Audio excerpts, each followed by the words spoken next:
welcome to meeting number 72 of the Standing Committee on Science and Research. Today's committee meeting is taking place in a hybrid format. We have all the members in the room here in person, but we do have a few witnesses that will be remote. For the witnesses, you can choose the official language of your choice on your screen by choosing either Floor, English, or French. And if interpretation is lost, please let us know right away, and we will make sure that's restored before we continue with our proceedings. If you could wait until you're recognized by me, that helps the meeting flow well, and directing comments through the chair also helps. When you're not speaking, please make sure your microphone's on mute, and for those in the room, make sure that your earpiece is kept away from the microphone so we don't have feedback events on our translators. So we want them to be safe throughout the meeting and to not cause any hearing damage because of our earpieces being too close to the microphones. So pursuant to Standing Order 10831 and the motion adopted by the committee on Monday, September 18th, 2023, the committee resumes its study on the integration of Indigenous traditional knowledge and science in government policy development. It's my pleasure to welcome Marjolaine Shearnish from the Executive Director of the Institute Teshakapesh. And we also have Carole Levesque, who's a full professor at the Indigenous Peoples Research and Knowledge Network. And we do have Chief Jessica Lazar from the Mohawk Council of Kahnawake. She was here and she just came in from Montreal, so she'll be rejoining in time for her speaking slot.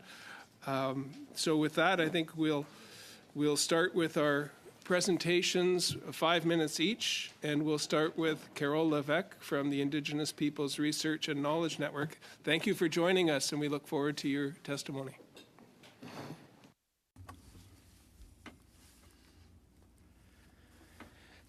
Hello, can you hear me?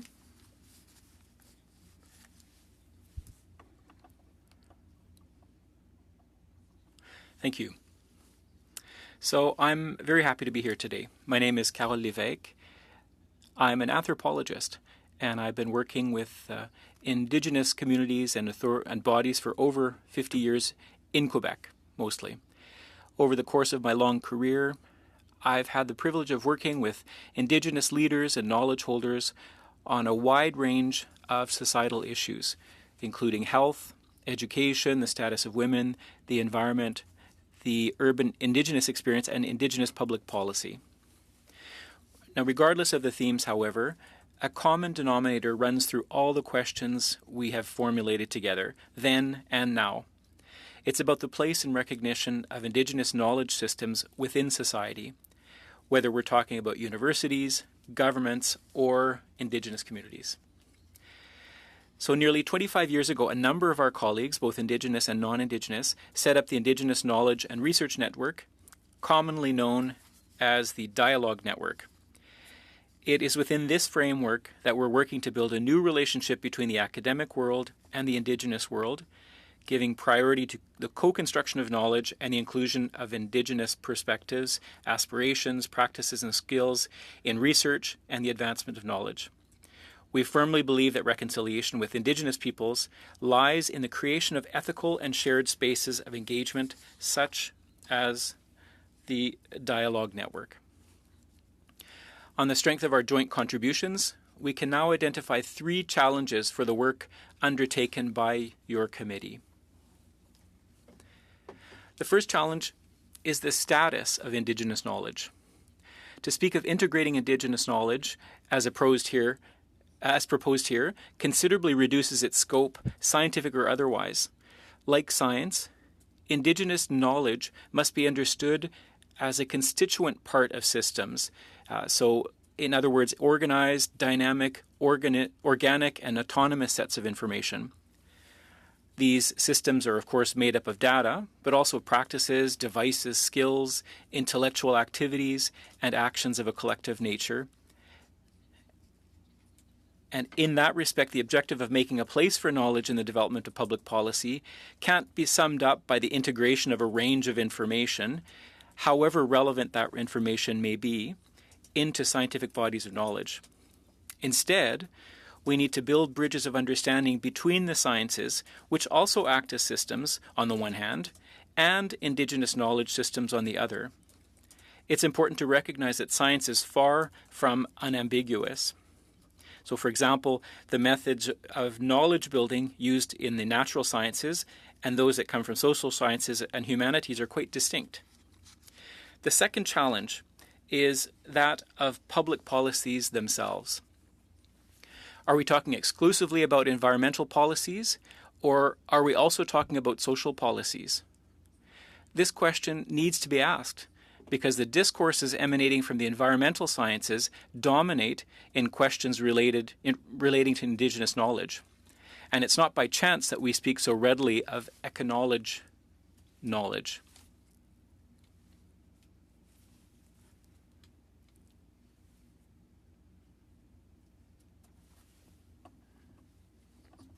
I'll just put pause on that. See if we can get her restored.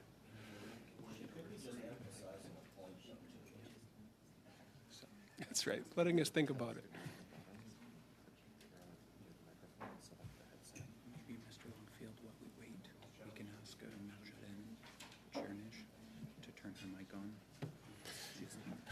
Maybe while we're waiting, Marjolaine Chernish, could you please turn on your microphone and we'll do a quick sound check on you? I understand we had some technical difficulties.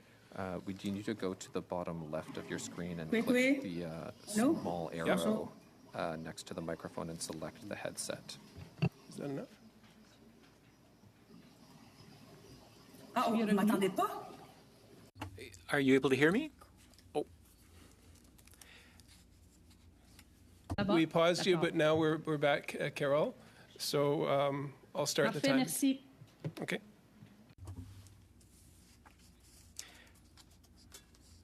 okay. So in the case of homelessness, we start with a preconceived notion that homelessness is the same for everyone. Not enough thought is given to understanding the forms that homelessness can take when it's experienced by Indigenous people.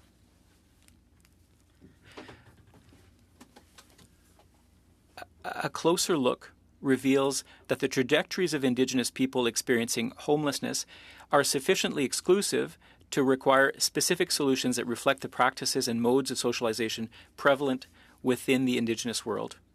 These practices and modes of socialization are also rooted in Indigenous knowledge systems.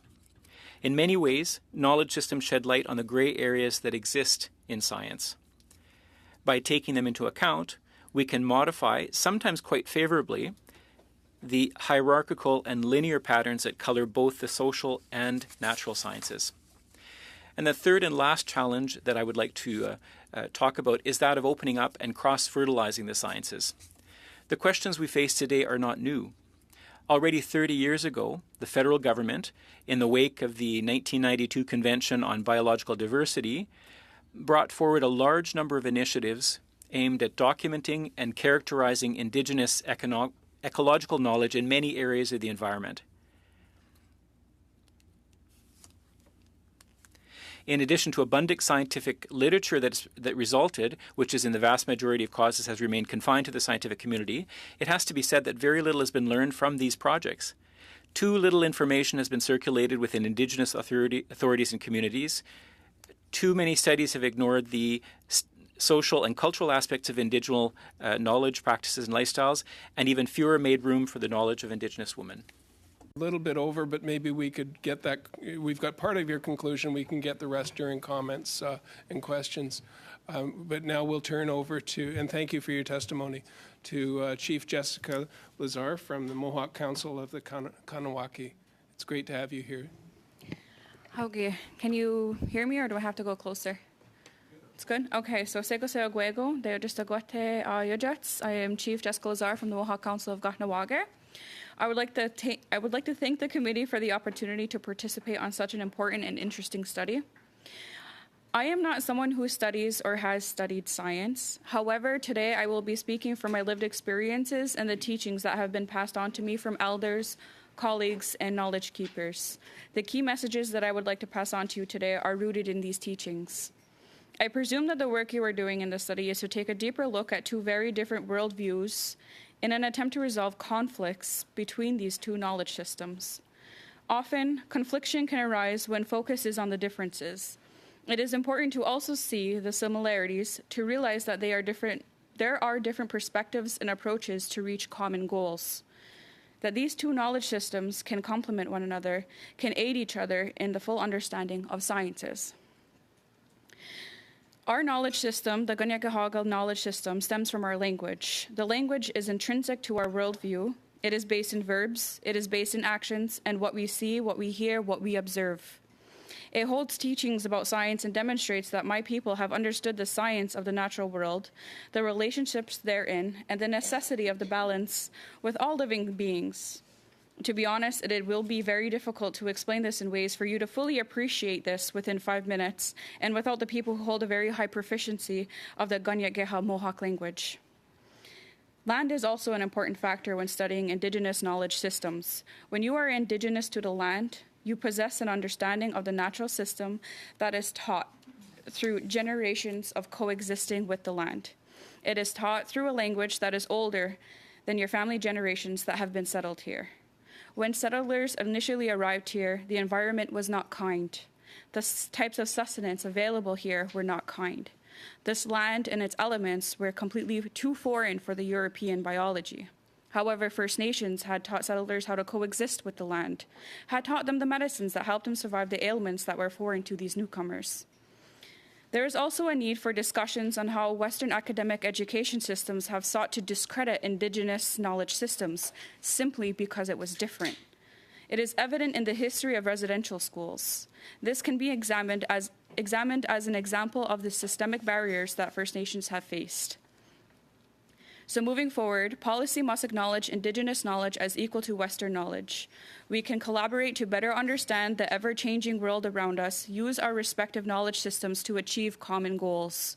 We may come from different lands, speak different languages, but we can find a common ground to communicate in, and through your study, I hope you will find a way to do that through policy development. If there is one thing to remember about this speech, it is that in order to resolve conflicts, we must have an open mind to understand the different perspectives. I ask that you listen to understand, not to respond as you ask me your questions. Nyawa. Wonderful. Thank you very much. And now for our last presenter, to Marjolaine Chernish for 5 minutes, please. I may have to intervene here and speak with her. Oui. Thank you. Ms. Chernish, this is the clerk speaking to you very quickly.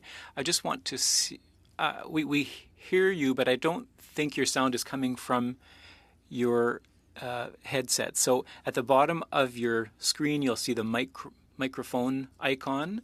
There's an arrow. If you could choose that arrow and select the microphone that corresponds to the one that you're wearing. Can you hear me now? Is that okay? But we think that the sound is coming from your computer and not from your headset. So in the Zoom window, there's an icon at the bottom of your screen to the left with an arrow. And in that menu, you can select the microphone.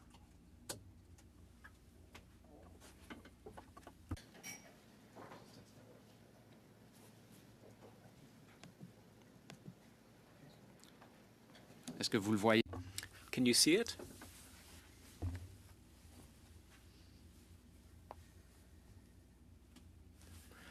Now we're not hearing you anymore. We're not hearing you at all.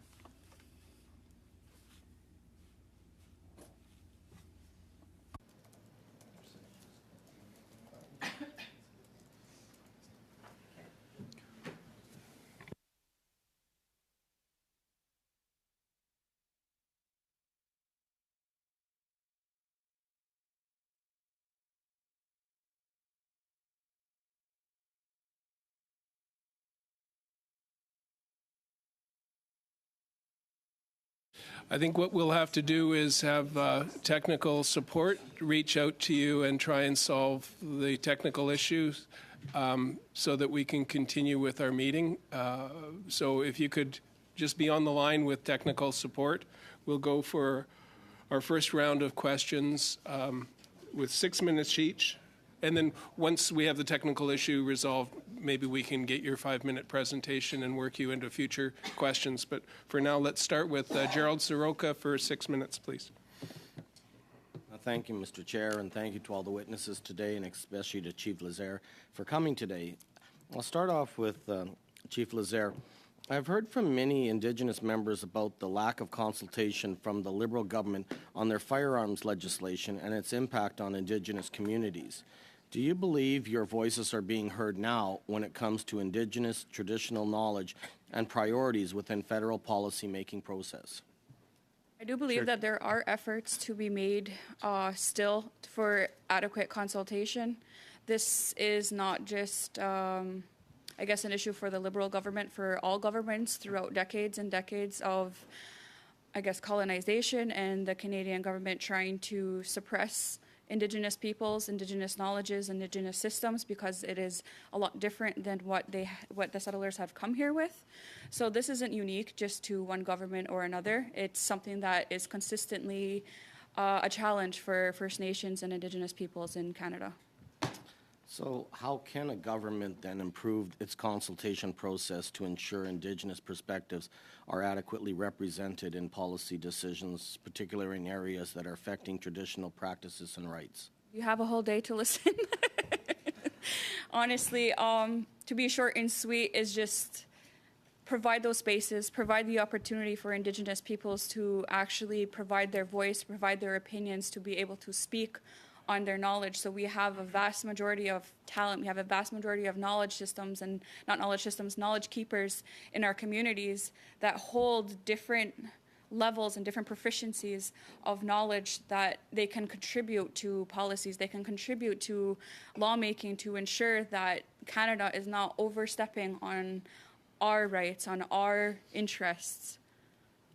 Okay, thank you for that. I'd like to ask each witness questions. So I'll go to Dr. Levesque now. From your research and collaboration with Indigenous communities, what key principles would you recommend for the success integration of Indigenous knowledge into governmental policy development?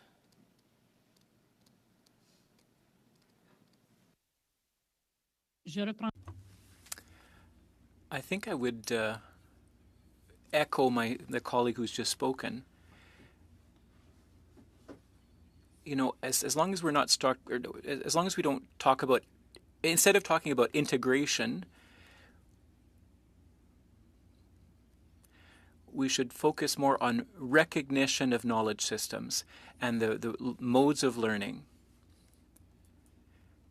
A recognition of what the Indigenous peoples and groups and authorities have set up.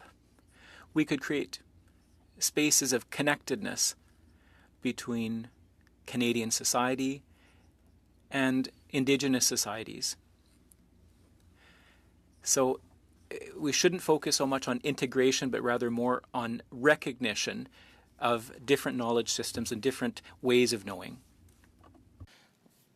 Okay, so then follow up with that, have you found some better methodology for recognition and how we can utilize that better?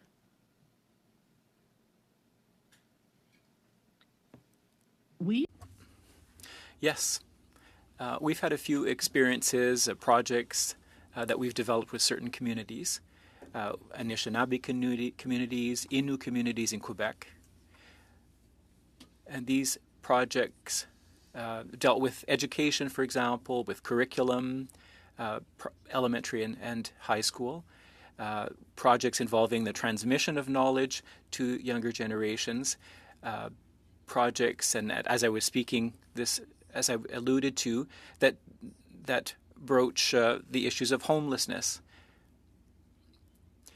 We've integrated into briefs that we presented to various governments solutions and avenues that allow different forms of knowledge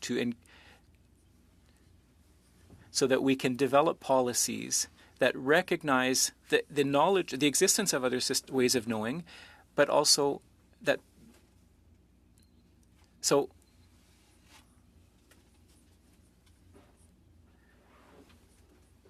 these sets of, we want to create spaces where it's possible to interact rather than just saying on one side there's the Indigenous world and on the other side there's the non-Indigenous world.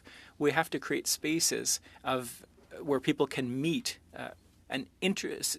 spaces of intersection so that people can meet for the benefit of Indigenous peoples, whether it's in policies, in programs, health programs, social service programs. So we need to take into consideration the expectations and the perspectives of individuals. And that's, we've seen a number of areas, we've been successful in a number of areas, in housing, new buildings developed by friendship centers in Quebec. And in these spaces, these spaces reflect the values of Indigenous peoples.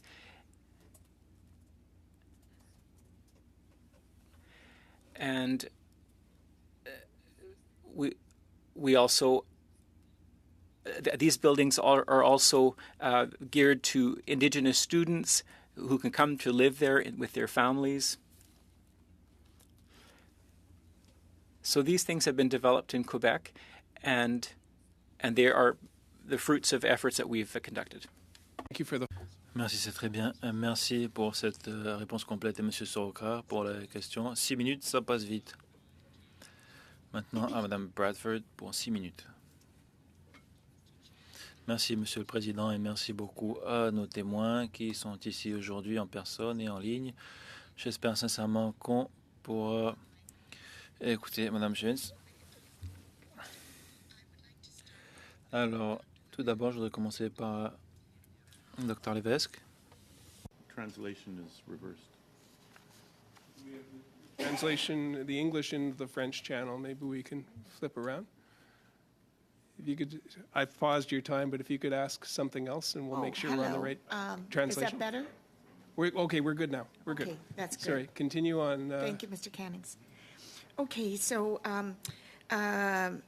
Dr. Levesque, I'm very interested in your work with the dialogue that you founded in 2001, the Indigenous Peoples Research and Knowledge Network, which I understand connects students, researchers, and Indigenous partners.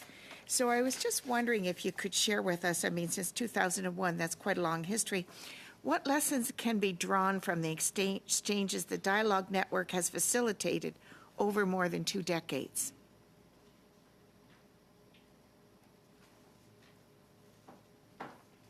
Merci.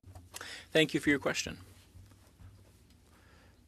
Well, we see the results in the examples that I've just given. Now, what we've been able to demonstrate through our work, and that the work that's still underway, we've been able to demonstrate that the theme of integration does not allow us to meet our shared objectives, the objectives that we share with our non-Indigenous colleagues. When we talk about integrating Indigenous knowledge into science,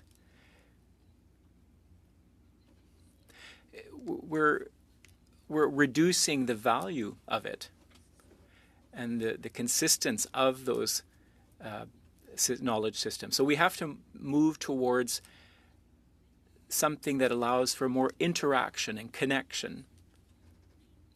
It's not just a matter of integration. You know, when we talk about integration, we minimize the role of the Indigenous system. So by avoiding the term integration, we've been able to make the skills to draw attention to the skills that were not taken into account before. So by integrating this knowledge into science, we reduce scientific knowledge or indigenous knowledge to simple information. And we lose track of the whole social and community element that feeds indigenous knowledge. So we're not taking into account what comes with all that information. But in science, we all know that it's not just a matter of data.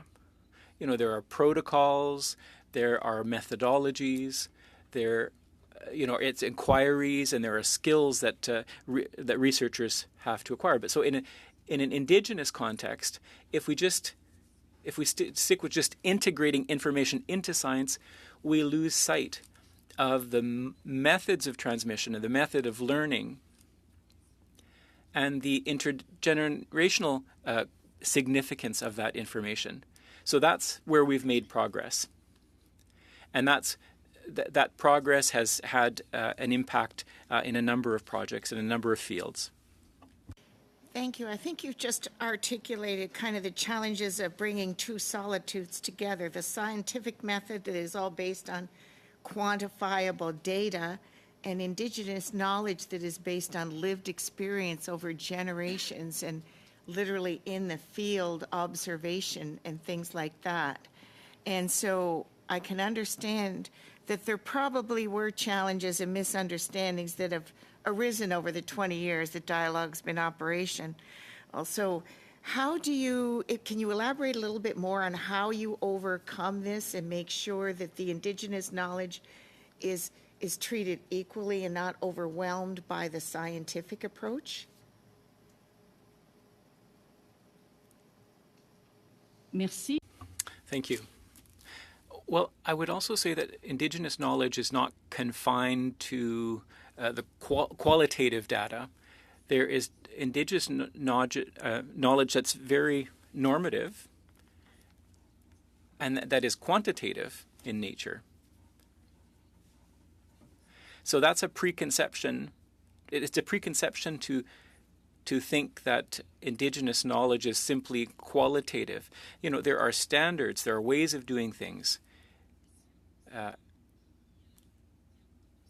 Science is also very full of standards and it's codified, but we can't lose track of the sight that science is not just environmental sciences or natural sciences or physical sciences. There's also social sciences. There are human sciences.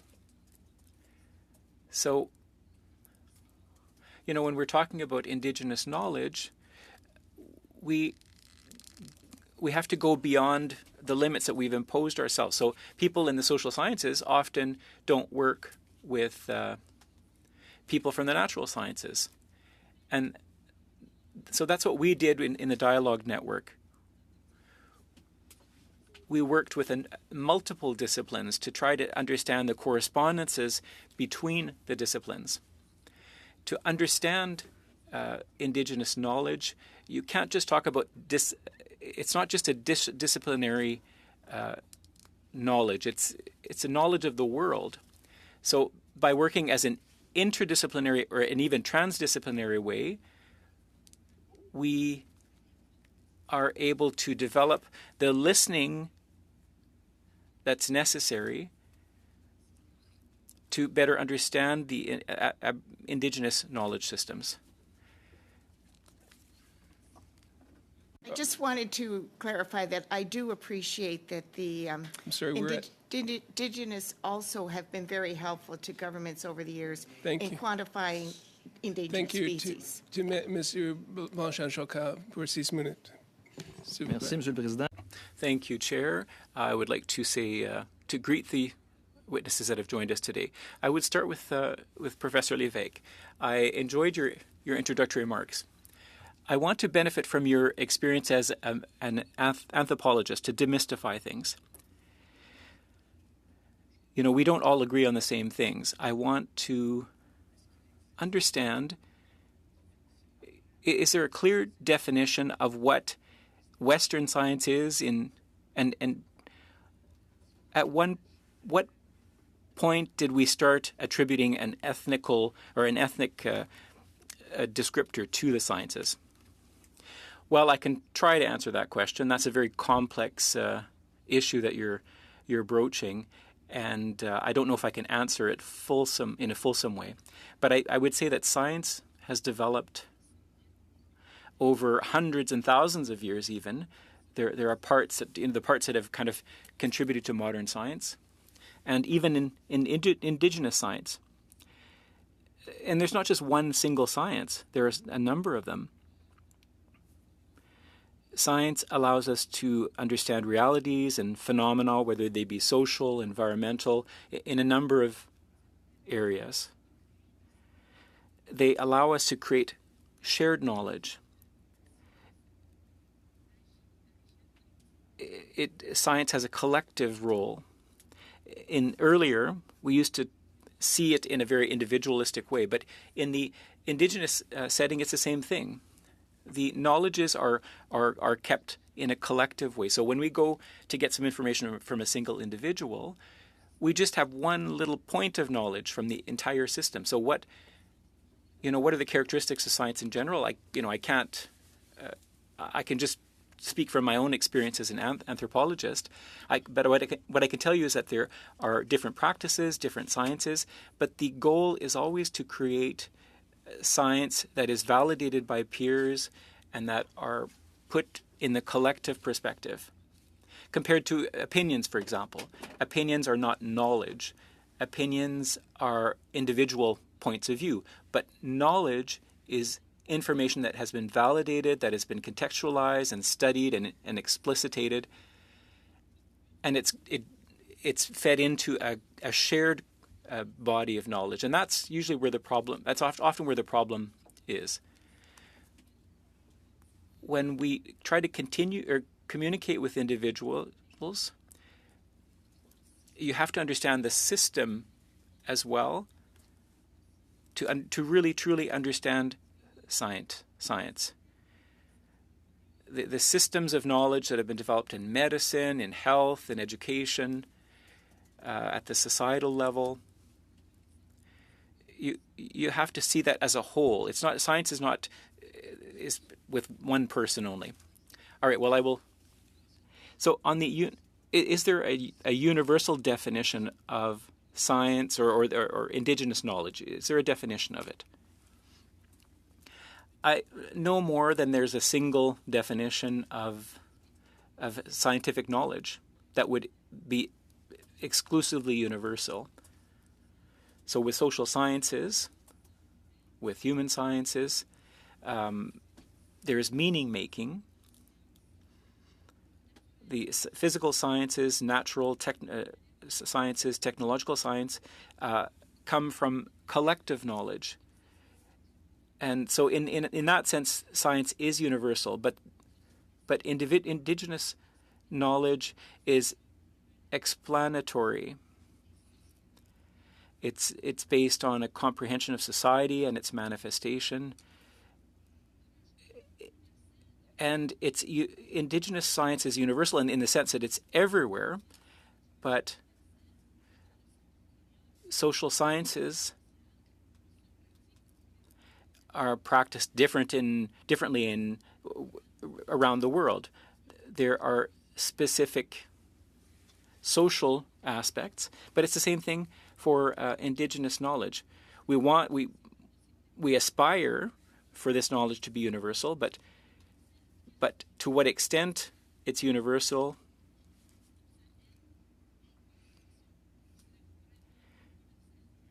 is okay. I'm trying to understand here. So there's indigenous knowledge, and it's different from what we'd call traditional science. Now, you mentioned it, that the scientific methods there's a process. But if we have two modes of knowledge, you say that how do we distinguish between what is true and what is not, and isolate the beliefs and traditions and the opinions and hypotheses from reality and from knowledge that can be validated by peers through the scientific method? I really like your question. And it allows me to remind what we've done in the dialogue network. We create spaces where the two come together. We're not trying to change science, just as we're not trying to change Indigenous knowledge. But we can create spaces of where we can come to a common denominator. So, for example, I like your question about how do we distinguish an opinion from a belief? Well, there's a lot of work that's been done in the social sciences where we've been trained to understand when we can talk about real knowledge that's been validated by people and that it's distinct from an opinion. So that's the domain of social sciences. I'm a creature of my own field. We have missed a witness here, but we do need to try and stick as close as we can to the 6 minutes. Mr. Cannings, for the final 6 minutes, please. Well, thank you, and thank you for all the witnesses for being here today. It's very interesting. I'm going to start with Chief Lazar. I'm just wondering, in your position as Chief Kahnawake, how your government uses Indigenous knowledge in its work, and perhaps how it uses Western or settler science in its work, and how that comes together. You talked about emphasizing the similarities, and I'm just wondering if you could comment on sort of some practical examples of how that happens. So to the best of my knowledge, because I'm not a scientist practically, we do have different departments in the Mohawk Council of Kahnawake. One of them predominantly would be, for example, the Environment Protection Office. So the work that they do to protect the lands that we have unfortunately been huddled into, they do a lot of work in monitoring the creeks, monitoring the soils, monitoring the waterways, monitoring the airs, and looking at that and getting it tested in like a natural scientific way, sending it out to get tested, what's in the air, what's in here. And then at the same time, we're looking at global warming. We're looking at what all of these different things that have come up around us, that have come up into society, the cars, the trains, the boats, the ships, as you know, all three pass through our community. And how that impacts the air quality, how that impacts the soil, and as well how the earth cleans itself. So if Mother Earth has always been able to clean itself, has always been able to sustain itself and take care of itself. But with human interaction and human invasion in general, it has a hard time trying to keep up. There's more damage done than how much the earth can repair itself. So the teachings within, like the trees, as you know, can clean air, the soil, the roots, they're all connected. And the teachings of all of that is within the languages, within the stories. And I know for some, that's hard to understand. How can you learn something like that, so scientific, from a story, from passing it on, from telling stories? But if you really pay attention to the words, you really pay attention to what the root of the story is, you learn how these relationships are so important to one another. So if we start cutting down all the trees and just save the roots, the air quality is gone. The soil quality is going to be gone because those trees will end up dying. The same thing for the for plants. We have a lot of in Canada. We have a lot of invasive species that have come onto this land and have destroyed the natural ecosystems that work around us. So on top of what KIPO does within their own department, they also work with our consultation committee, which very often, on a weekly basis, gets submissions for consultation in order to check off boxes in different permit applications. And unfortunately, that's all it ends up being, summed up to, is just a checked off box. Okay, we talk to them, that's it. But they're not actually taking our information, our understanding of the world, our hunting practices, our harvesting practices. All of those are balanced with what we know about the science, what we know about the relationships with all of the natural beings. We can't do too much hunting or else it won't be sustainable for the balance. And there's deer calls that happen, right? So they go hunting for deers because there's an overpopulation. So that is another way of trying to sustain balances. There's all these different methodologies that my community, from the offices that I work with and the departments that I work with in the Mohawk Council of Kahnawake, to community members who are developing programs in the community to try and revitalize that knowledge, to spread that knowledge, because a lot of it was I don't want to say taken from us because we still have it, but a lot of it had been trying to be suppressed. So very few people hold the knowledge, and now our community members, and what I'm witnessing, are trying to revitalize that. And it's very cultural, but it's also scientific. There's a reason for why we do things, or the reason why we did things the way that we did them. Another thing is ceremonial. This is probably like a strange concept to incorporate ceremonial in sciences. But this is how we greet the natural world, how we greet like everything that was given to us by our Creator. And all of that is very important to remind us that we are just living on this land. It is not ours. These beings are not ours to own. It's not ours to destroy. We have to work together in order to see what we call the yearly cycle to continue. So those ceremonies are based in the language, based in our ways of life, and remind us seasonally what we give thanks for, why we give thanks, and what these different medicines are for, what the roles and responsibilities of the animals, the trees, the plants, the waters. We have no fish in the water, there's not going to be any clean water. You know, those kinds of things. And Kanien'kehá:ka people, Kanien'kehá:ka, which is Mohawk people, have known this since time immemorial, have known these teachings and carried them on, and use stories to tell children so that when they are young, they start to understand. And when you tell stories to children, it's a lot more interesting and a lot more engaging than having a speech like this to children, right? So there's different tools and different methodologies that come into play. And of course, we want our children to grow up knowing these things, holding these things, instead of having to teach them later in life, instead of having to teach them when it's a little too late. Right. Thank you. Thank you. And thank you, Richard, for allowing the space for that answer. These committee meetings are quite often so quick we don't get that level of answer. And so thank you for the answer, and thank you for the space, Richard. And now we're going to go for the next 5 minutes to Corey Tucker. Thank you, Chair, and thank you to our witnesses. Chief Lazar, you spoke about the importance of Mother Earth and the roles of animals, and you had some questions earlier at committee where, unfortunately, there was members that snickered when we talked about the importance of hunting.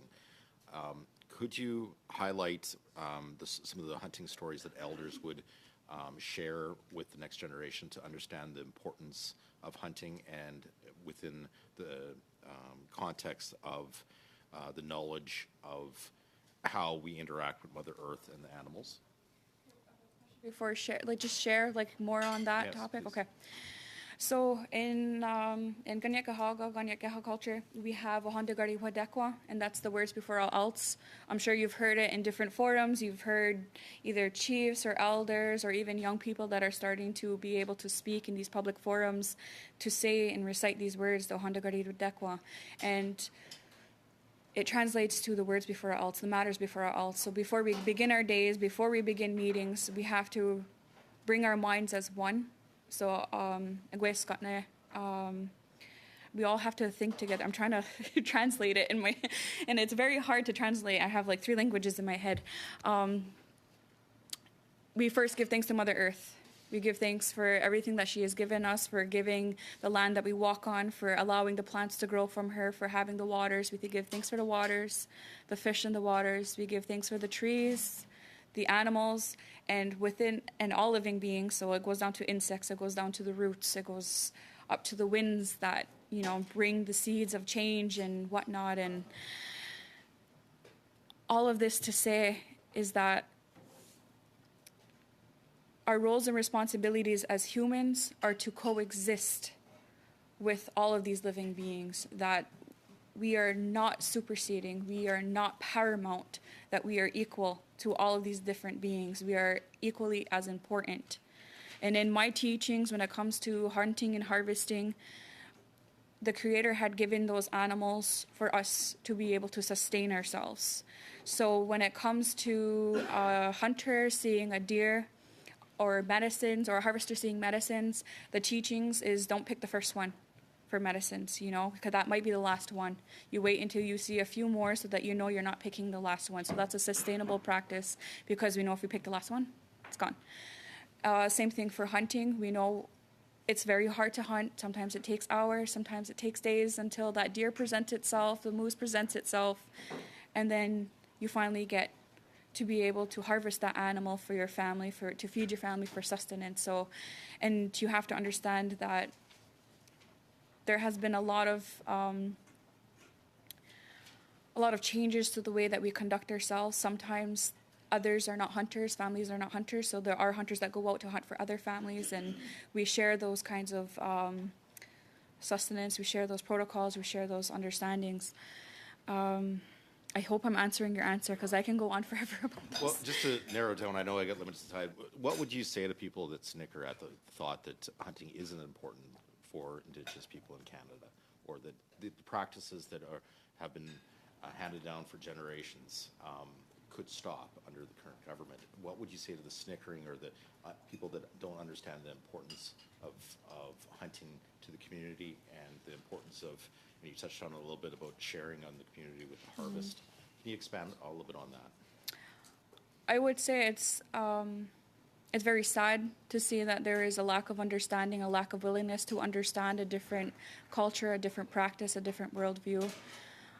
I would say that if you want to learn, we'll take you hunting.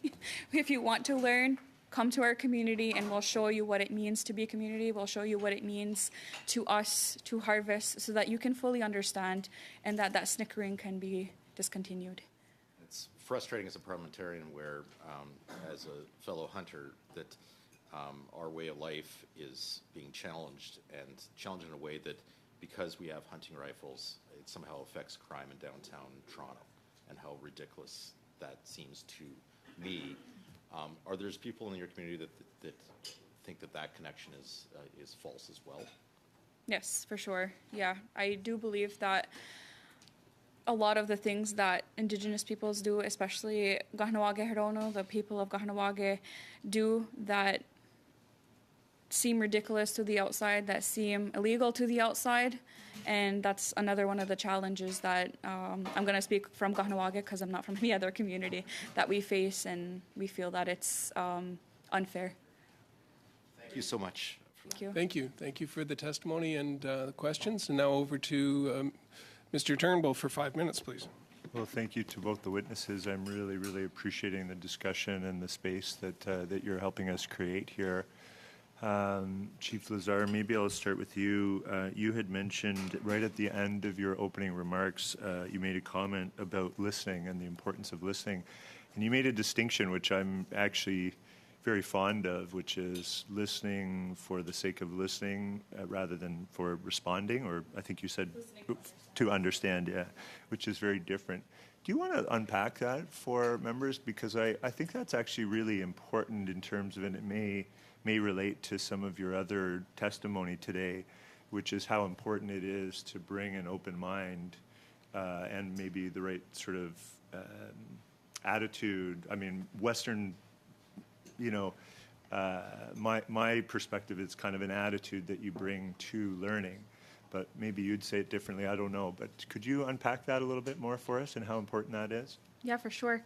So in the different forums that I've worked in, the different forums that I've spoken, I found that listening to understand open up a more productive, a more conducive dialogue to learning from different perspectives, down to speaking with my children, to speaking professionally.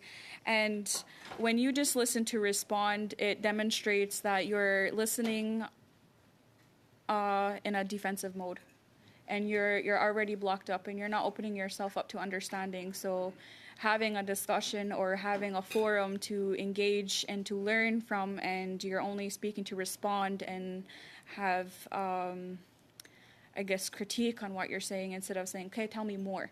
We may have disagreements, we may not understand each other, but the whole point of having a conversation and communicating with each other is to learn what those points of view are. We can agree to disagree, that's fair. That happens at my table, we can agree to disagree. I am the youngest out of my table of 12, and that honestly puts me at a different perspective than the oldest there or the longest standing member of my table. And it's good to have that kind of diversity. It's good to have those kinds of dialogue, those discussions, because you bring out different perspectives to one goal, to one common goal. You bring out all these different things that you may not have considered. There's a lot of things that I may not have considered that, for example, you could say, you know what, this is what I understand about this. Okay, well, you know what, maybe we can bring this in too. And then that's how you learn, that's how you progress, and that's how you can be conducive to, you know, resolving issues. Thank you. Maybe just as a quick follow-up to that, I think what I've heard you say is, or how I've taken it, is that when you are listening to understand, you're open and willing to change your perspective and see things perhaps from a new perspective. Evolve. I would say evolve your Okay. perspective. Yeah. You know, because it's good to have your, you know, convictions, but at the same time, it's good to evolve. It's good to change as we are natural beings. Yeah, I appreciate that. So, Ms. Levesque, maybe I'll kind of go to you, building off this comment. You had mentioned the importance of listening, and you also talked about creating spaces for interaction or intersection, and just how important that was. And you also sort of critiqued the idea of integration, which I thought was very insightful. I wanted to ask you, what barriers or challenges might you foresee in the federal government trying to create those kinds of spaces? Because I think you have some experience over the 20-something years that you've been doing this, that maybe you could relay some of what might be the barriers or challenges to creating those kinds of spaces. Could you help us? In about a minute. Sorry in about one the minute, space. yeah. Sorry.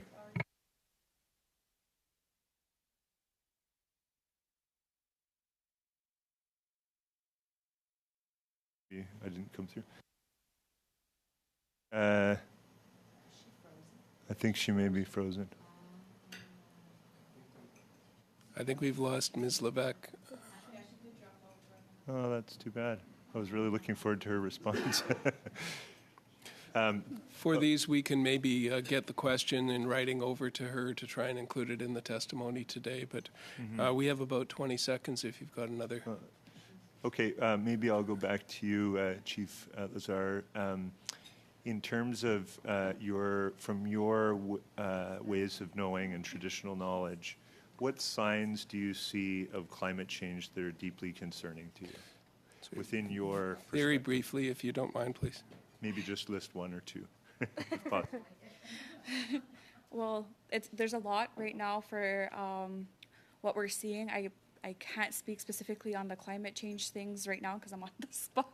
I'm so sorry. I could probably answer this in writing. Let's do that. Let's circle back. Yeah, Unfortunately, time is not on our side for that question, but thank you for trying. Monsieur Blanchet-Choquin for 2.5 minutes, please.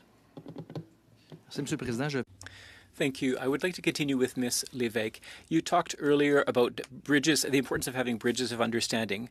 What can we do at the federal level? How can we integrate Indigenous experiences if you say that the ways of assessing things are different? Have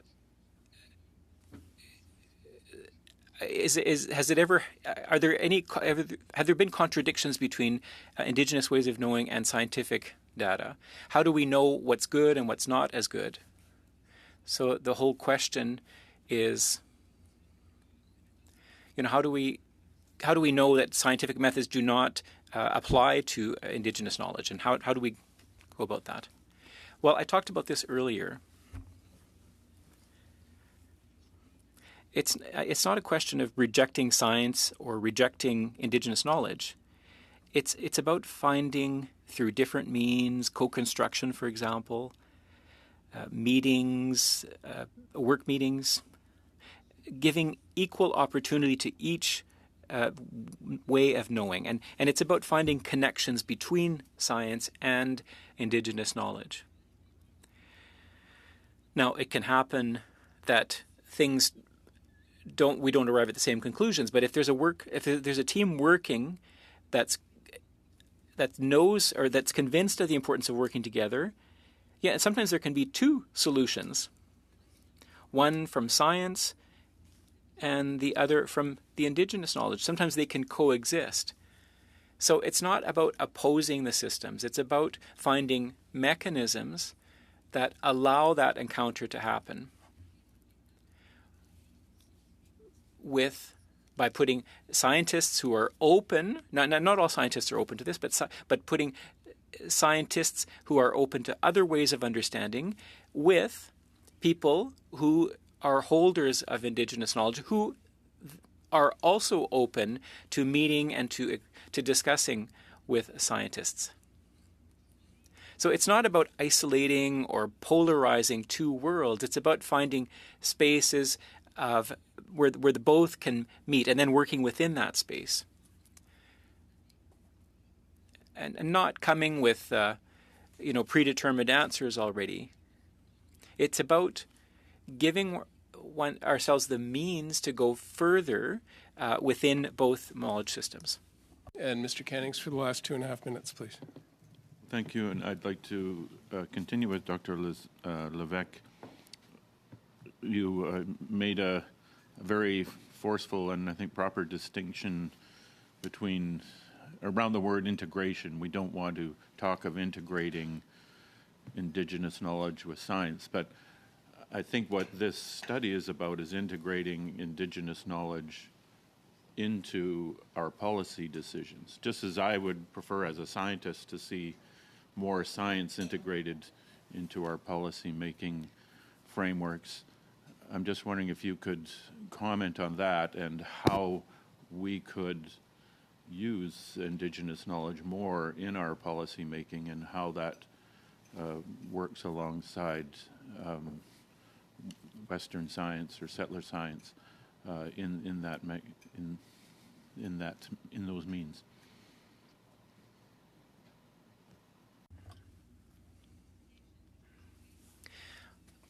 I would say, once again, this idea of integrating or integration, I mean, and that could have a very broad meaning within the context of this working committee, but it's not about starting with science as the main destination and then adding elements from Indigenous knowledge. It's more about seeing how you can find answers in both systems, how you can make them coexist rather than integrate them. And what we did in previous decades, we wanted to integrate this knowledge. It didn't lead to any conclusive results because the basis was scientific and closed off to other types of information. But by creating a more equitable basis, you can bring in, and because science is not just about data, it's also about practices and ways of doing things.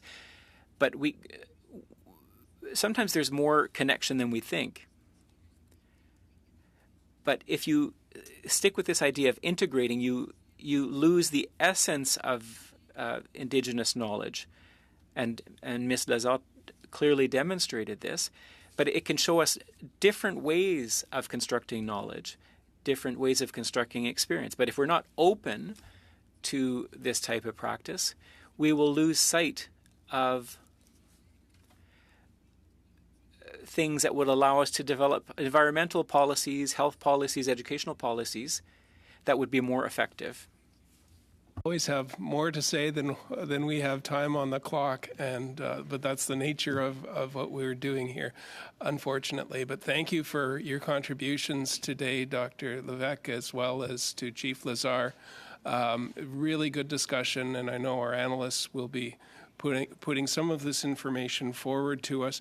We're still working in the background trying to recover some time with Marjolaine Chernish, and possibly in the second part of the meeting we might be able to get her testimony, and if not, we'll keep working on that so that we can get as broad a perspective as you can. Chair, if you can, do we have a point of order? I will use a point of order. It's not really a point of order. I just wanted to make a very small comment. I had asked Ms. Levesque a question which I felt would be really great to get an answer to. I know she had a technical difficulty at that moment. Nobody's fault. That's my next line. Oh, was it? Okay, sorry. My apologies. I was just wondering if I could we didn't get all the answers. We ran out of time on some, and we had a few technical difficulties. So please do submit any answers to the clerk. If you were offline and missed a question, we'll try and make sure that question gets to you. Through the clerk will reach out and get the question to you so that we can include that in the testimonies this morning, and such is the nature of Zoom sometimes.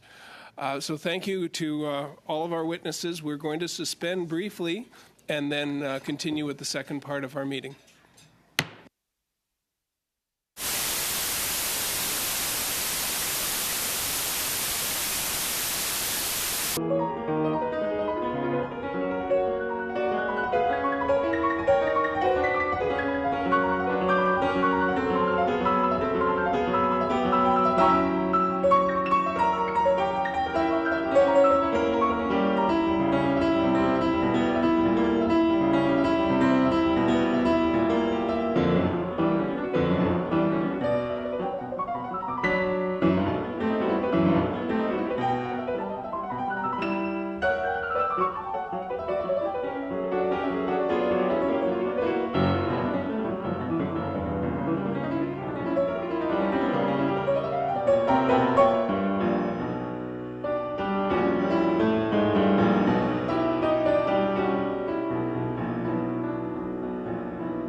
We've got still some technical issues in the background, but our two witnesses that are here have had the sound checks done, and we're ready to go there.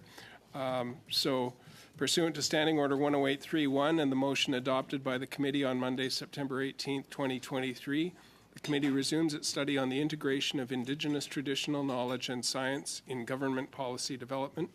It's now my pleasure to welcome Dr. Nancy Turner, this distinguished Professor Emerita, to our committee today, as well as Dr. Vicki Kelly, Associate Professor at Simon Fraser University, both via video conference in a part of the country that sounds like it would be great for us to be visiting you versus vice versa. You each have 5 minutes for your opening statements, and we'll start with Dr. Turner for your 5-minute presentation, please. Thank you, Mr. Chair. And I want to thank everyone for the technical help that we've received. I acknowledge with respect the people and lands of the Snuneymuxw Nation where I am at present, and Indigenous peoples across Canada and beyond. I want to recognize with deep gratitude the many Indigenous knowledge keepers who have generously shared their knowledge and wisdom with me over the past 50 plus years.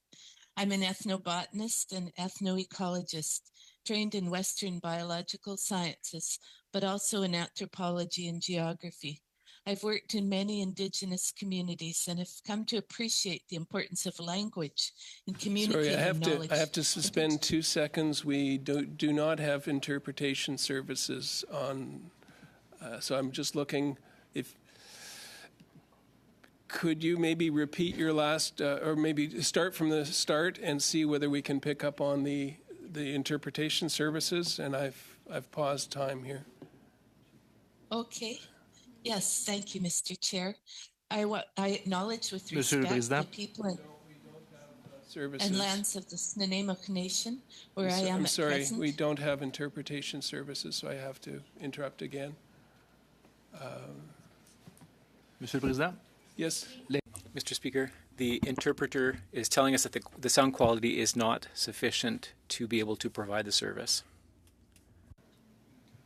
So we've got a House-approved headset. Yes. Yeah, and my husband went and bought it. Oh no.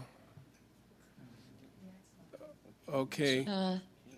Maybe we might have to go to you second, then Dr. Turner. I'm sorry. Maybe we could have technical support work and see whether we can improve the quality of sound. But it isn't enough for interpreters to do their job. So if I could move over to Dr. Kelly while we try and resolve yours. I'm sorry to interrupt, but we do need to have presentations in both official languages to continue. So over to Dr. Kelly for 5 minutes, please. Ani, bonjour. Thank you for the invitation and honor to be here with you today. I am speaking from the unceded traditional ancestral territories of the Coast Salish peoples. I am Anishinaabe Métis from Northwestern Ontario.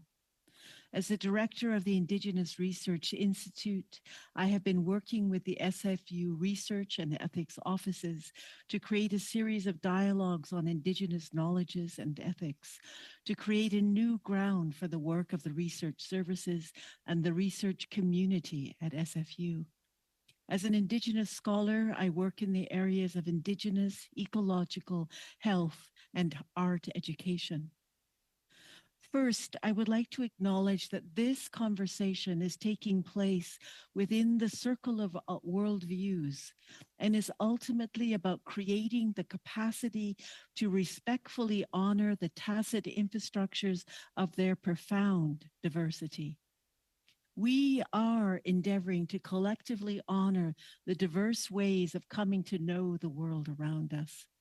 This is an act of resistance to the dominant paradigm of universalism, or the dominance of one worldview through globalization and colonization.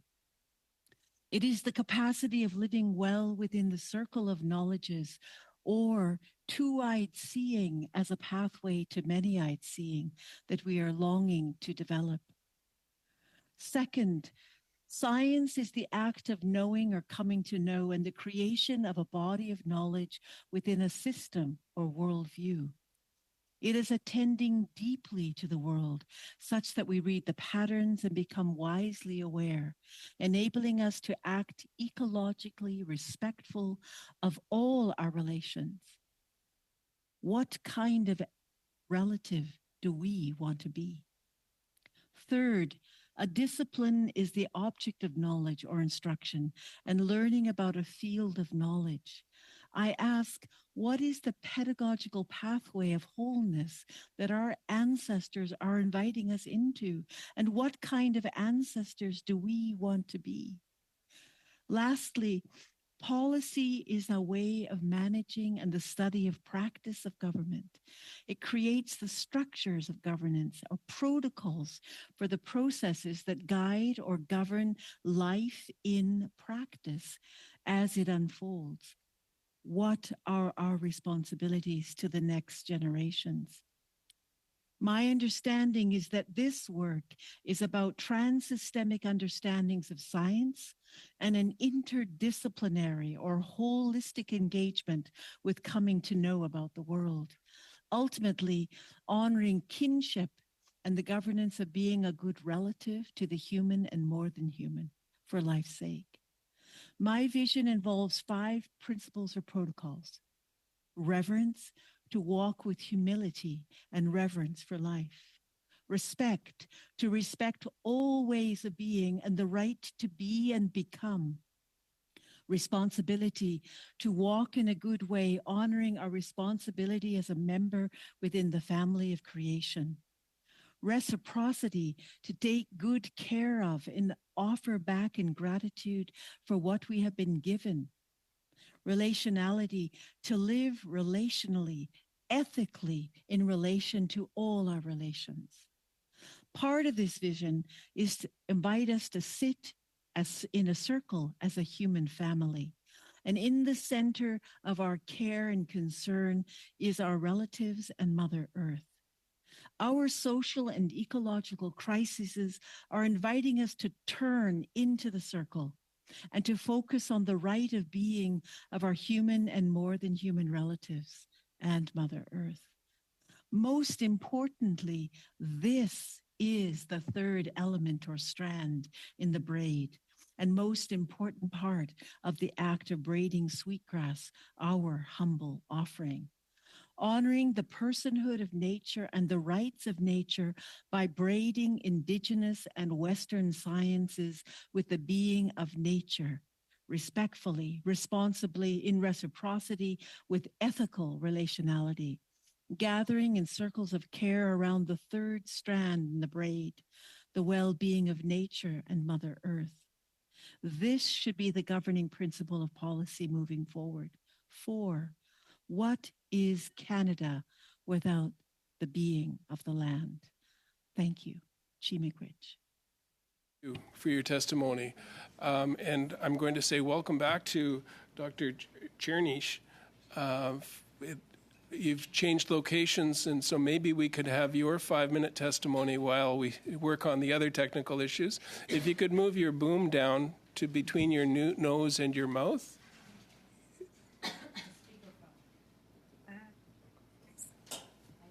No, if you could move your boom down, we can't hear you, and go off mute. OK, There. excusez. Okay. Est-ce que vous m'entendez? Can you hear me now? Good. Bon. Oui, je suis désolée. Okay, my apologies. It's not the technician's fault or mine. We did tests and everything seemed to be going well. So thank you very much for inviting me again for this hearing. My name is Marjolaine Tirnish. I'm an Innu from the community of Militana. I work for my nation. I work with it. And I also work with the elders from different groups. We support schools, we do promotional work, we do actions or we take steps to support our culture and our language. And I speak my own language and I practice our customs. Now, in terms of integrating traditional knowledge in government policies,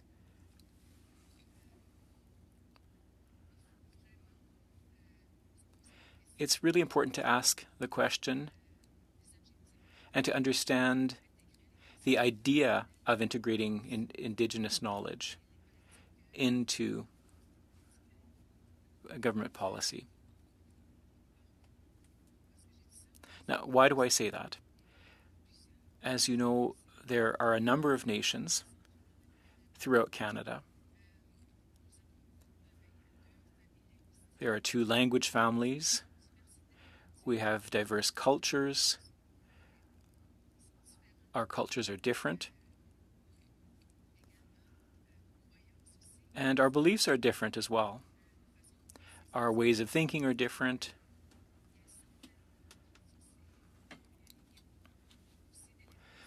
There are also a lot of common elements. The importance of storytelling, for example, the importance of our legends, and the importance that we give also to the earth and everything around us in life.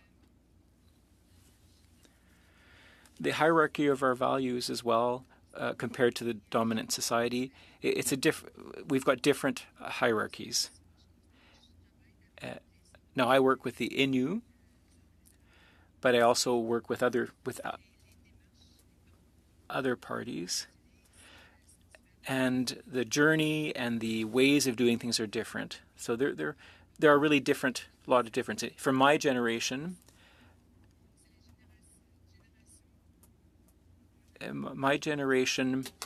has a great responsibility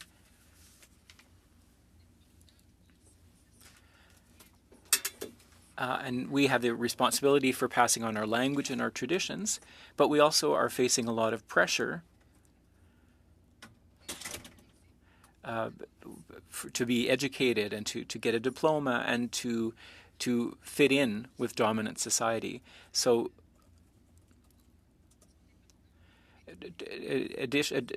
traditional knowledge is important, and elders are as well. The way that their memory is constituted is important too.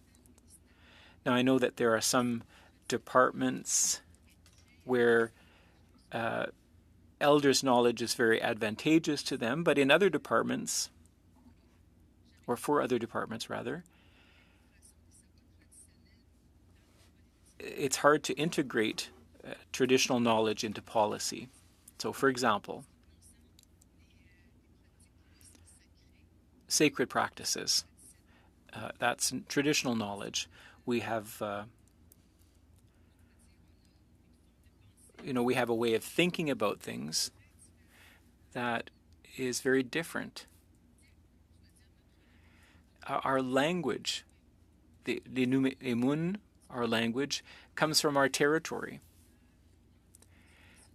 And we have a language that we use on the land and a language that we use here on our reserves and in our communities. The meaning of Innu words is difficult it's complicated to translate.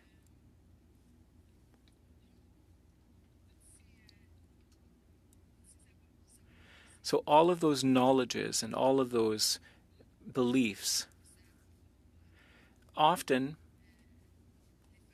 it doesn't correspond or fit in with the political system, a political system that doesn't resemble us.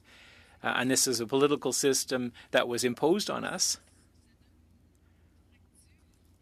And it has fractured our values and our beliefs. And there's a conflict of values with respect to that system.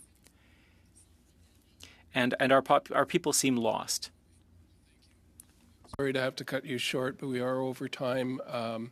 And we're going to try to go to Dr. Turner. We've made some adjustments. The technical people have made some adjustments. So, Dr. Turner, if you could try and do an opening, and we'll see whether translation is able to pick up. what you're saying. You have to unmute first of all. You have to unmute first of all, please. Okay, let's try that. Sorry, they said they would do that. Thank you, Mr. Chair, and thank you for the technical help that I've been received. I've listened with appreciation to the other witnesses as well. I acknowledge with respect the people and lands of the Snuneymuxw Nation where I am at present and Indigenous peoples across Canada and beyond. I want to recognize with deep gratitude the many Indigenous knowledge keepers who have generously shared their knowledge and wisdom with me over the last 50 plus years. I'm an ethnobotanist and ethnoecologist, trained in Western biological sciences, but also in anthropology and geography. I've worked in many Indigenous communities and have come to appreciate the importance of language and communicating knowledge, in particular about plants and environments. I also recognize the importance of traditional food, cultural materials, medicines, narratives, and ceremony based on relationships with other species and their habitats. I've been out on the lands and waters with my Indigenous colleagues and teachers, and I've been able to observe firsthand the deep historical connections to species and locales of people's homelands. It's important to recognize, as I know you do, that cultural groups living in their own homelands have their own particular knowledge, grounded in place, often reflecting residency over thousands of years. The habitats and places within their territories, the wetlands, shorelines, mountain slopes, forests, lakes and rivers, trails and camping places, and village sites, all have special meaning, often with their own place names, stories, history, and proprietorship.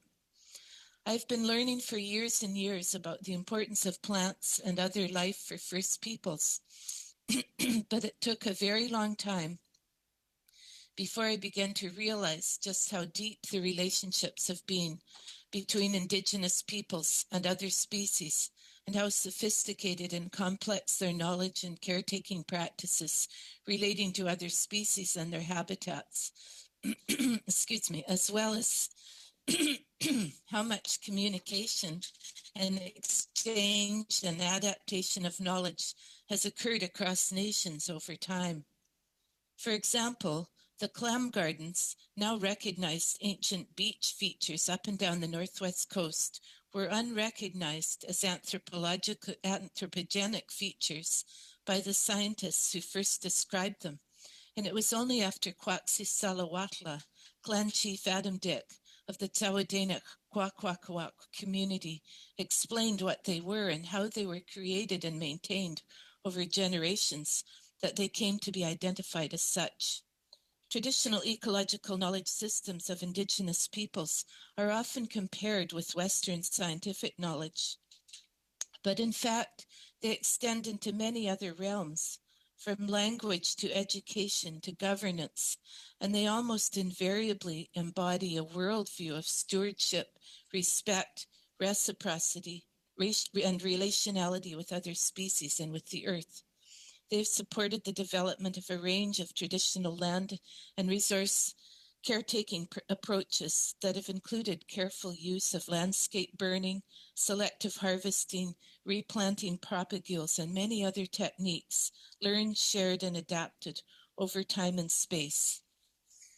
With time constraints, I'm going to skip over the examples that I've had of programs that I've worked on: the Scientific Panel for Sustainable Forest Practices in Clayoquot Sound, the Nuxalk Food and Nutrition Program in Bellacoola, Reconciling Ways of Knowing online forum that have attempted to use both Western science and Indigenous knowledge equally in developing solutions to particular problems.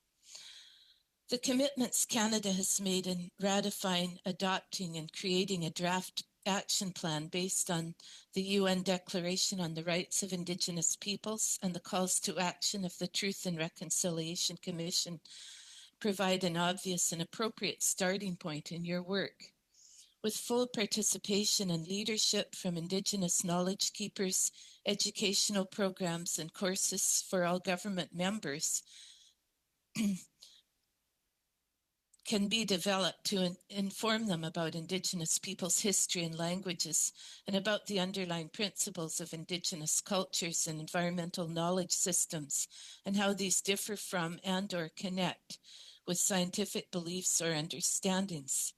At least some parts of these educational programs should take place on the ground as participatory learning and in consultation with Indigenous nations affected by the policies being developed. Thank you.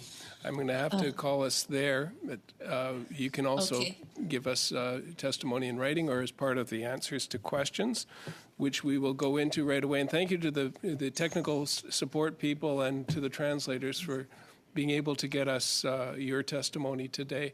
Over to Mr. Lobb for 6 minutes, please. Thanks very much, Mr. Chair, and I'd like to thank everybody for their presentations today. My first question is to Madam Chair Nish, if I've pronounced that correctly.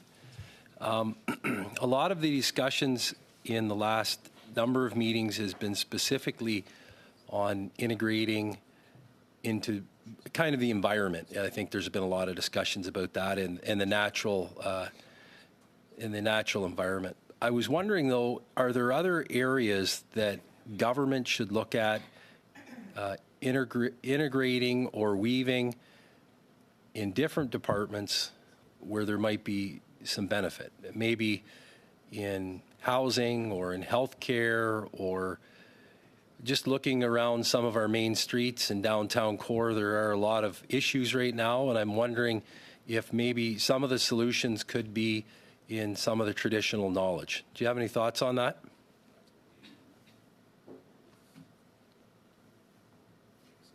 Je suis désolée. I'm sorry, I did not really understand that question. Maybe I would ask the interpreter to summarize the question, if that's possible. There was a lot of stuff in there, but it wasn't very clear.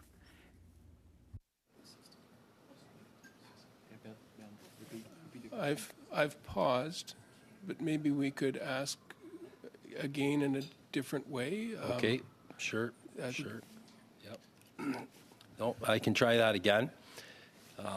It wouldn't be the first time I've been accused of saying a whole bunch of things that didn't come through clearly, I guess.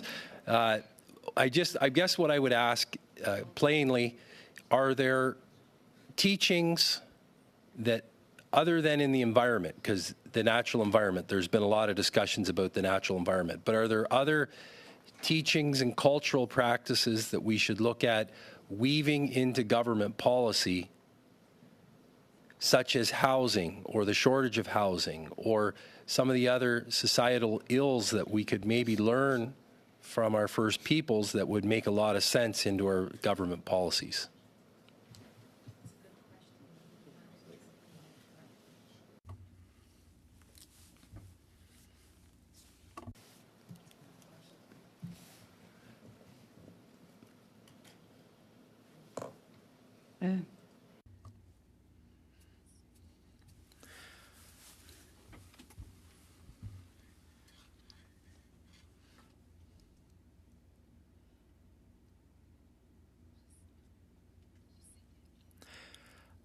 I know that elders and territory,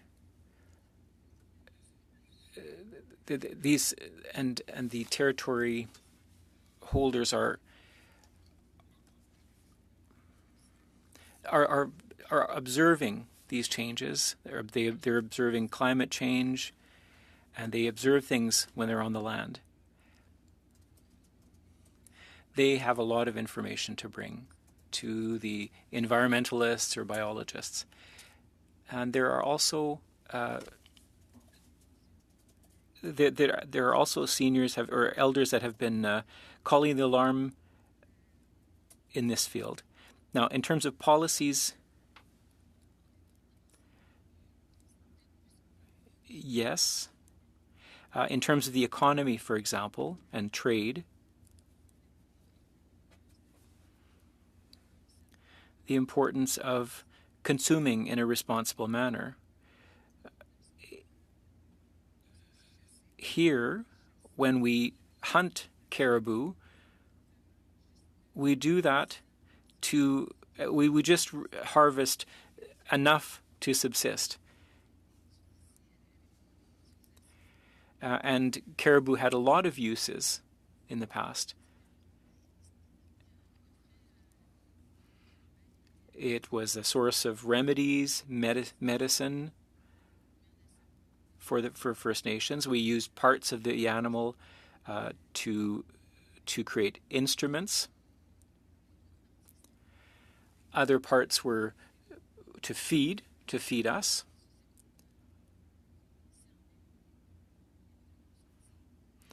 Others were made into tools and to clothe us as well. So this was an animal that allowed us to survive for thousands of years, so that nothing was wasted. But what we're seeing now is overconsumption, and we're not paying attention to the resources, to our natural resources. There's a lot of waste. We live outrageous lifestyles, and we overconsume.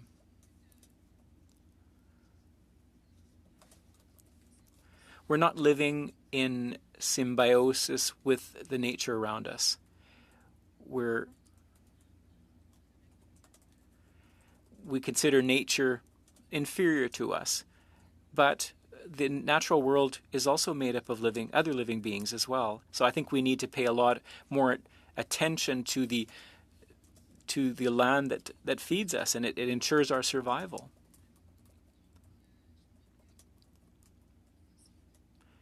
So I think our ways of looking at the world should take into consideration what I've just said. Now, in terms of elderly care as well, our elders are very important to us. They're the ones who pass on their memories, their knowledge. So I think that we could take an example of what we're doing in our values and principles, and that could be beneficial in policies that are developed or amended. Now, is there something else? Respect as well. Respect for us is multifaceted. It's a fundamental value. Respect for differences. And it has to be felt or incorporated into policies. Respect for differences, respect for groups, respect for principles. The hierarchy of values as well, that's different. And the way that different groups do things. And this comes from a historical context. And our language as well that shapes our thoughts. Terrific question that we could have gone on a lot longer on, and you've given us some great insights in looking at things differently. Now to Dr. Jasek for 6 minutes, please. Thank you, Chair, and thank you to all our witnesses for your testimony.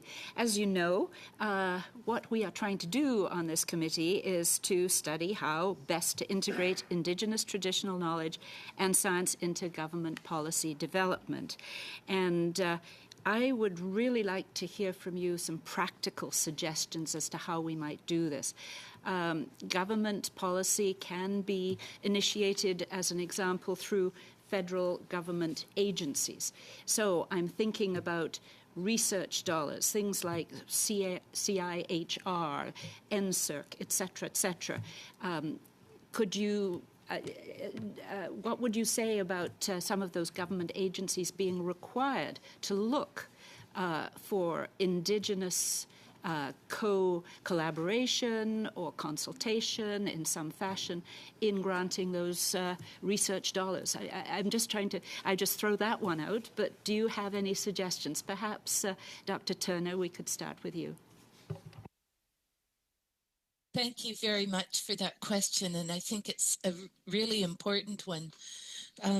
One of the points that I was planning to make in my talk was to note that there's often a major funding disparity between Western scientists and academics and their students and Indigenous knowledge keepers and those Indigenous youth and others who are interested in learning about their lands. Many elders in First Nations communities, even some of the most knowledgeable, live below the poverty line and need to rely on others to take them out on the land. They don't necessarily have the same level of equipment, travel grants, or salaries that are needed to get out. Therefore, I think addressing this deficit for Indigenous peoples and communities should be a major priority, and that can be accomplished through the federal granting agencies, as you've mentioned, or through other means, but making sure that Indigenous knowledge keepers have the same financial backing that Western academic scientists have. I think that would be really important. Thank you. Well, thank you so much. And actually, to get back to what Mr. Lobb was asking, perhaps Dr. Kelly, could you give us some examples from your experience as to how weaving Indigenous knowledge into issues and problems that you've seen through your career has assisted in some areas other than perhaps the environmental issues, going beyond into health, homelessness, drug use, whatever comes to mind. Could you give us some examples where it's been very beneficial? Yes, thank you very much for your question. What I was trying to allude to in what I was saying is that, for example, in the work with the research offices, or when I'm teaching my students, I teach in all these programs, whether it's health, environmental, or Indigenous education. What I'm encountering is young people who are coming from children who are discontent with the way, the worldview, I'd say, how we are attending to medicine, how we're attending to education, how we're attending to environmental issues. And what they're grateful for, what they tell me, is they're grateful to encounter Indigenous understandings. So they're grateful for the way, the worldview, another way of looking at the world, and how that implicates or it transforms the way they look at the field that they have chosen to work in, whether that's health or education or land use, whatever the issue is. And so they're grateful. They call it, one of my students said to me when I asked these questions I asked us, she said, you ask us what kind of ancestor do we want to be? How are we carrying on the legacy? She said, my 15-year-old son asked me the same question. So how do we help in creating this capacity so that we all have a greater understanding of those understandings in our daily life? And then they implicate how we act in relationship to that which we're working with. It happens in medicine. I worked in hospitals in Europe where they went from the span, this was also presented in one of your other witnesses, from homeopathic to allopathic. And that was all on the table when we were looking at the well-being and healing. Same in education. What's a holistic, inclusive way of understanding the world that then implicates education? The deficit model, respectfully, based on our scientific understandings, is causing great harm to children. So in other words, quality of life is just as important perhaps as physical longevity or some measures that we conventionally use, perhaps, if I could paraphrase what you're saying. Well, I think the teachings of Indigenous people are relevant to all that we do today. Great. Wow. It's great testimony. And thank you for the questions as well. It's wonderful to have the three of you here with us today. And over to Monsieur Blanchet-Choquin for 6 minutes, please.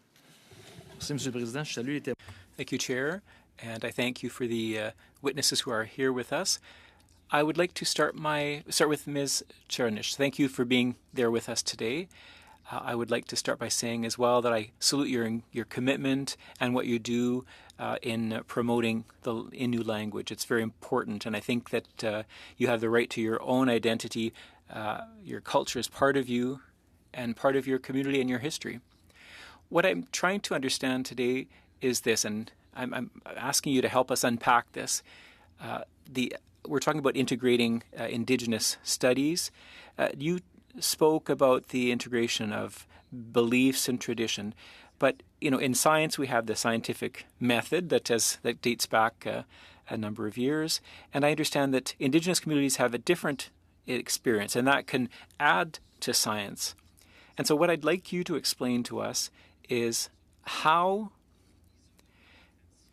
do you isolate beliefs and opinions that are not necessarily truth or that lead to certain experiences? So how do we distinguish between that from the regular scientific method? How can we twin both of them? How can we enhance both of them and make sure that it's positive experience for everyone?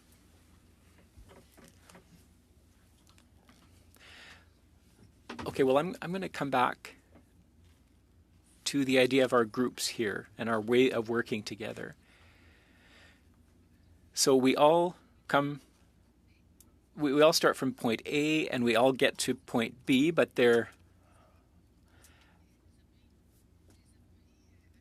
so we have our non-Indigenous and our Innu employees. Their ways of getting to those points are different.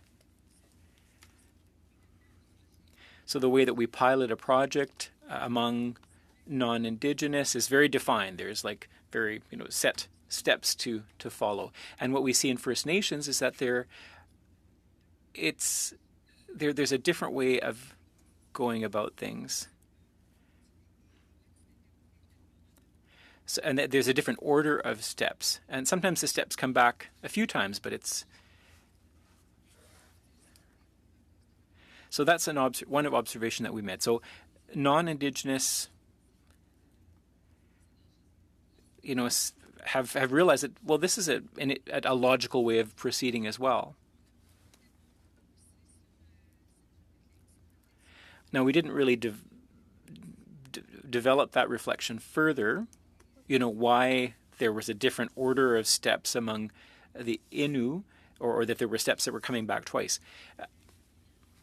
There's also the difference in terms of the hierarchy of values.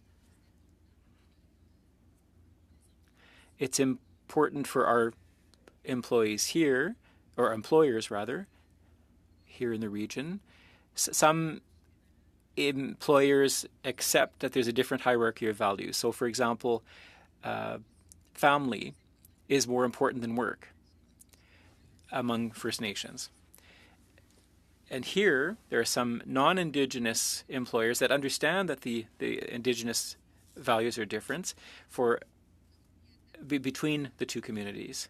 So, and then they adapt their policies based on that difference. Okay, Ms. Jonas, sorry, I'm going to interrupt you. Now, you said earlier that there are a number of Indigenous communities in Quebec and in Canada, and they don't all have the same experiences or the same history and not even the same language. So they have different traditions and beliefs. But when we apply that to science, now you might have some experiences that can enhance science. Now, I imagine that, among Indigenous peoples, you don't all think the same way. But how do we establish priorities? Now, I understand that you have your own methods, but what we want to see is how we can incorporate the Indigenous experience into current science. So where's the line there? What can we take? What works? What doesn't work as well? And that's what I'd like you to help us better understand today. Well, I think what's important is to work with groups. And what I mean by that is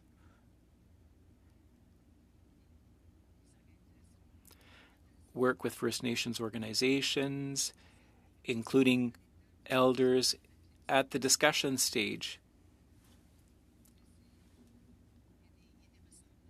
There are similarities. You know, our pasts are similar. You know, we lived on the land,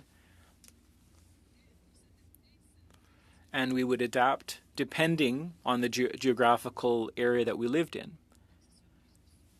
So whether you lived in the north, well, in the north, they wore sealskins because they had to, and then further south, they wore caribou skins. So there are similarities, but there are also differences. The rituals are different as well from one nation to the other. So be able to do the work. Now, I'm not the one who's going to be able to settle this problem, but you have to sit down and work with groups, work with different nations. And there needs to be an understanding of the objective. Very difficult subject to unpack. Thank you for doing that for us. To Mr. Cannings for 6 minutes, please. Well, thank you. And thank you all for being here today. I'm going to turn to Dr. Turner, and I just, first of all, want to get on the record what a pleasure it is to see you here today, and what an honor. I just want to say a few things about your work and how important it's been to me and others. I mean, you have the Order of Canada, so everybody knows that we all respect that, but you're a true pioneer at that intersection between Western science and Indigenous knowledge, and I just wanted to say thank you, limlimt, as we say in the Insiltian language, for all your books that I've used so often over the last, well, 50 years, I guess. But so thank you. And what I'll say, you touched on a few examples of your work where Indigenous knowledge was used or was attempted to be used in policy decisions. And perhaps if maybe you could use the Clayoquot process to talk about your experience in that regard. Thank you. Thank you for your kind words, Richard, and it's very good to see you as well. In the early 90s, there was a lot of disruption and concern by a lot of people over the way forestry was being practiced in the Clayoquot Sound region on the west coast of Vancouver Island. And the government of the day convened a panel, and I was privileged to be a member of it, between Nuu-chah-nulth knowledge keepers and scientists of various backgrounds and experiences to come up with recommendations about how forest practices should be undertaken in the region. Dr. Richard Atleo, UMIC, was the co-chair of the panel, along with a wildlife biologist. And he is the author of two books called Tsawak, Principles of Tsawak. And Tsawak means one. And the first thing that we did following Nuu-chah-nulth protocol was we sat around the table, introduced ourselves, and developed a series of guiding principles, ways that we all agreed on that we would mutually agree to that was the fundamental kind of background to the work that we were doing. And maybe the first principle was something to the effect of Hishuk Ish Tsawak, everything is one, the recognition of the interrelationship among all beings that both the scientists and the Nuu-chah-nulth elders and specialists agreed to. And so out of that came a work over 2 or 3 years and a series of recommendations. And I would recommend that the panel members, that your committee actually get a hold of those reports and have a look at them, because there's a lot of good advice. There's one, First Nations Perspectives of Forest Practices in Clayoquot Sound, report number 3. And yeah, they would provide a lot of good information and advice, I think. Thank you. And also, if I have a bit of time, you mentioned language, the importance of language. And I'm just wondering if you could perhaps comment on the capacity of many First Nations to provide this Indigenous knowledge when so many of them,